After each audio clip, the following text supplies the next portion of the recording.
Today's thought. Alcohol is a very effective dissolving agent.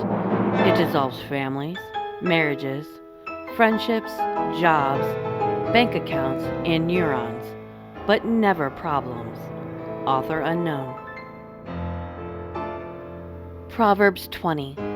Wine is a mocker, strong drink is raging, and whosoever is deceived thereby is not wise. The fear of a king is as the roaring of a lion. Whoso provoketh him to anger sinneth against his own soul. It is an honor for a man to cease from strife, but every fool will be meddling. The sluggard will not plow by reason of the cold, therefore shall he beg in harvest, and have nothing. Counsel in the heart of man is like deep water, but a man of understanding will draw it out. Most men will proclaim every one his own goodness, but a faithful man who can find? The just man walketh in his integrity, his children are blessed after him. A king that sitteth in the throne of judgment scattereth away all evil with his eyes. Who can say, I have made my heart clean, I am pure from my sin? Divers weights and divers measures, both of them are alike abomination to the Lord. Even a child is known by his doings, whether his work be pure, and whether it be right. The hearing ear and the seeing eye, the Lord hath made even both of them. Love not sleep, lest thou come to poverty. Open thine eyes, and thou shalt be satisfied with bread. It is not, saith the buyer, but when he is gone his way, then he boasteth. There is gold and a multitude of rubies, but the lips of knowledge are a precious jewel. Take his garment that is surety for a stranger, and take a pledge of him for a strange woman.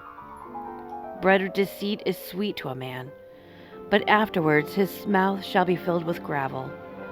Every purpose is established by counsel, and with good advice make war. He that goeth about as a talebearer revealeth secrets, therefore meddle not with him that flattereth with his lips.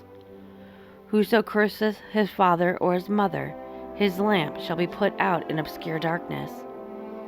An inheritance may be gotten hastily at the beginning, but the end thereof shall not be blessed. Say not thou, I will recompense evil, but wait on the Lord, and he shall save thee. Divers weights are an abomination unto the Lord, and a false balance is not good. Man's goings are of the Lord. How can a man then understand his own way? It is a snare to the man who devoureth that which is holy, and after vows to make enquiry. A wise king scattereth the wicked, and bringeth the wheel over them. The spirit of man is the candle of the Lord, searching all the inward parts of the belly. Mercy and truth preserve the king, and his throne is upholden by mercy. The glory of young men is in their strength, and the beauty of old men is the gray head. The blueness of a wound cleanseth away evil, so do stripes the inward parts of the belly. This proverb is jam-packed with tested advice and warnings. It starts by waving a danger flag to a temptation that is the ruin of many. Unfortunately, the pitfall is not seen as something to be feared, and it is indulged in by many. Some Christians justify their partaking of alcohol and find that their lack of wisdom in doing so is the downfall of their walk for the Lord and damages their testimony.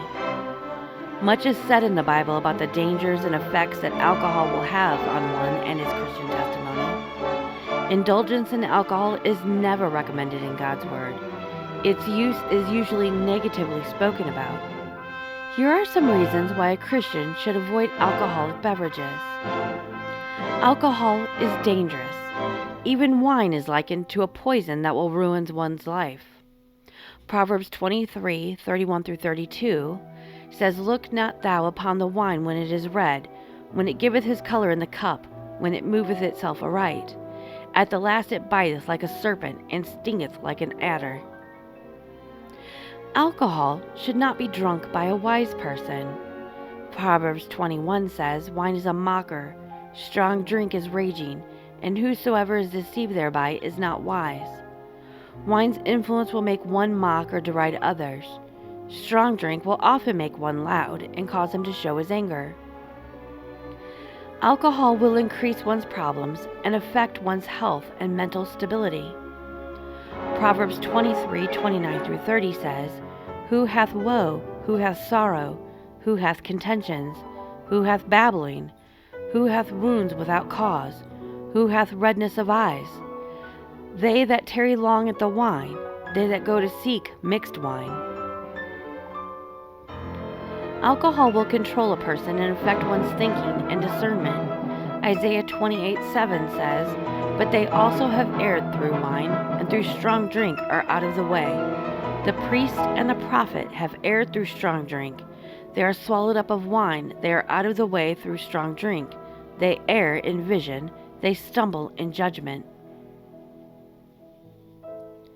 These verses and many more show we should not drink, especially if we are concerned about keeping the temple that God gave us clean from temptations and sin. However, what confuses many, and is often used as a way to justify drinking, is the Bible's usage of the word wine.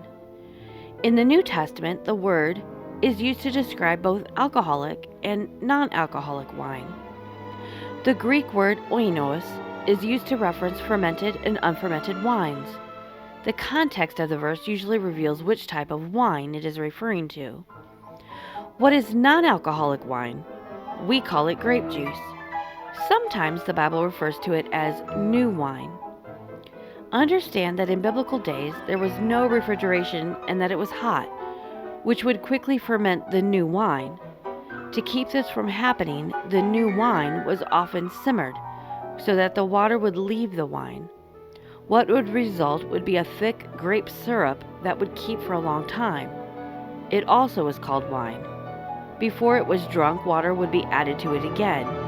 An ancient shipwreck was recovered that had a cargo of containers of this grape syrup, and it was found to still be preserved. There are other reasons why a Christian should not drink even wine, and they include that fermented wine is a picture of sin. It is the yeast or leaven in the grape that turns the juice to alcohol. Yeast is a picture of iniquity, as it spreads and ruins many things in its place. For this reason, it not only should not be drunk, but it should never be used in the Lord's Supper. As Jesus was sinless and should not be pictured as sinful by fermented grape juice. Furthermore, for the same reason, raised bread should not be used. A little leaven in grape juice or flour will raise and spread throughout the product, just as a little sin spreads and affects whatever life it touches. Many justify drinking because Jesus turned water into wine in John 2.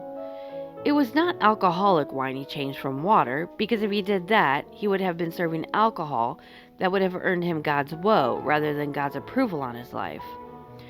Jesus' conversion was also not an example of biblical doctrine on drinking, but it was a miracle to show Jesus was God in the flesh.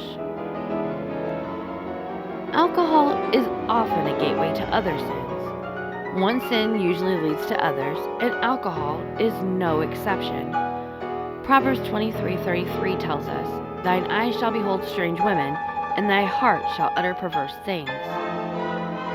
Some twist 1 Timothy 5:23 around to say that it's okay to drink wine for your health. Any drunk or doctor will tell you that alcohol will tear up anyone's stomach.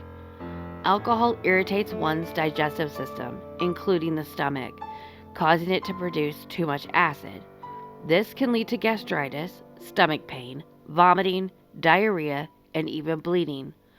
Look at the beer belly of a beer guzzler for proof. God, of course, knows all of this, so alcohol consumption cannot be what 1 Timothy 5:23 is referring to. It says, "Drink no longer water, but use a little wine for thy stomach's sake, and thine often infirmities."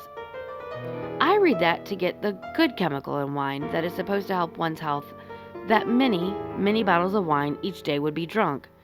Drinking that much would qualify one as a drunkard whom the Bible condemns.